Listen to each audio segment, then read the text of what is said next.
Hi, it's Dr. Crone. Today we're going to focus on three models that have been suggested as a representation of how democracy really works. Those three models are the majoritarian, the pluralist, and the elitism models. They all show us a different vision of what democracy really looks like in practice, and they relate to ideas about how democracy should function. As you learn about these models, think for yourself which one you feel fits the reality of American politics and which one fits how you think American politics should function. The majoritarian model is the most simple.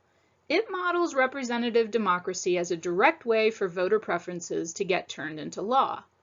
According to the majoritarian model, when a representative is asked to vote on a proposed law, they consult the citizens they represent, who are called constituents. The lawmaker will vote the way the majority of their constituents have told them to. If each lawmaker operates in this way, the model says, then laws will automatically reflect the desires of the majority of American citizens. One way to evaluate a model is to ask whether this seems to reflect reality well. For example, the Lego model of the White House on the first slide is probably not a very good model of the actual White House because it's overly simplified and doesn't reflect the complexity of the building. So let's try to evaluate the majoritarian model of democracy. Do you think it accurately reflects the reality of American democracy? Here's a thought experiment to help you decide. Let's think about this. How would you tell your representative to vote on the following? A farm bill that is proposing to alter the way the Title 11 crop insurance program works and include a cut to the subsidies given to soybean growers and include an expansion of the federal farm export guarantee program for soybeans. Let's face it, most of us would have no clue. Plus, it doesn't really matter to most of us. The only people this is going to really matter to are soybean farmers. And then it matters a lot. The majoritarian model doesn't really seem to be very accurate. It's like a Lego model of US politics. Why? Because of issues like the farm bill we just talked about. US farm policy is very complicated and doesn't make sense to most of us. It doesn't directly affect most of us, and we've never given it a thought. But it's very important to soybean farmers.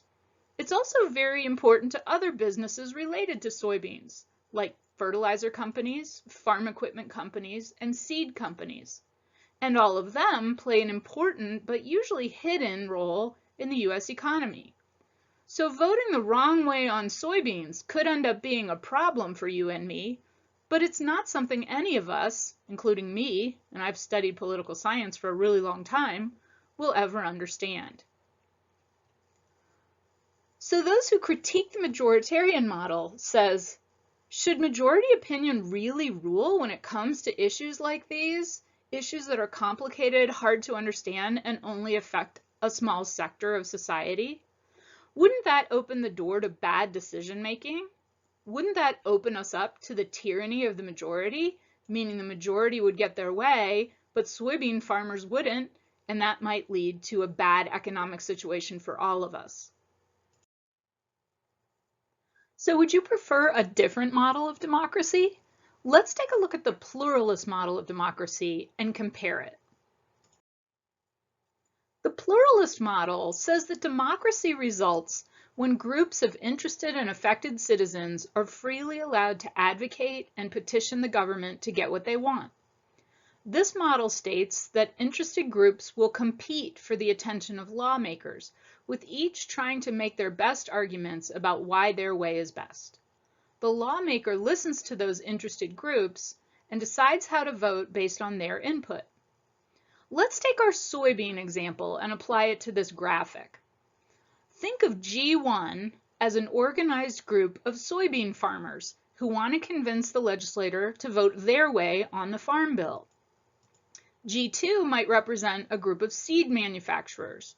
G3 might represent a group of fertilizer companies. Those three groups, who may agree with each other or may disagree about the Farm Bill, all compete together to try to get the lawmaker's attention and convince him or her of their position. The lawmaker listens to the groups, evaluates their arguments, and then casts a vote on the legislation. Meanwhile, other groups in the political system wait until legislation that matters to them gets proposed, and then they compete to be heard. They don't care about the Farm Bill, but they might care about an education bill if they're a teachers group, or a tax cut bill if they're a business group. A lot of political scientists believe that pluralism is a much more accurate model of how democracy works than majoritarianism is. Think of it as a sophisticated architectural model of the White House instead of an overly simple Lego model. It seems to fit the reality of American democracy better. But does this model satisfy our desire for a good model, one that reflects our ethical desires for good government? Is this the way we want democracy to function? Some would say yes. The pluralist model, according to its advocates, is good because it allows for all citizens to have an opportunity to form a group and make themselves heard. But other political scientists point out that this model has bias in it, and it's a bias towards those who have more time and money to invest in the political process. It takes money and effort to lobby Congress and make the group's voice heard. So business interests and the interests of wealthy people tend to be heard more than those of the middle class or poor. Furthermore, not everyone can find a group to represent their perspective. Finally, for those who are lower class, their political problems are mostly economic, and the fact that they're poor prevents them from having the resources to influence the government to do something about poverty. These are important shortcomings of the model in normative terms. You should decide for yourself whether they make this model inappropriate or not. Just because the pluralist model is a better fit for reality doesn't mean it's 100% accurate. In fact, most political scientists agree that American democracy can be both majoritarian and pluralist, depending on the issue. Majoritarianism tends to dominate when an issue like gun control or immigration policy has lots of publicity with clearly defined sides and strong public opinion. Lawmakers have to listen to their constituents on these issues, or they risk losing the next election. But most issues in American politics don't fit that pattern. Most issues have far less publicity. The public doesn't really know or care about them. However, there are groups of citizens who have very strong opinions about them.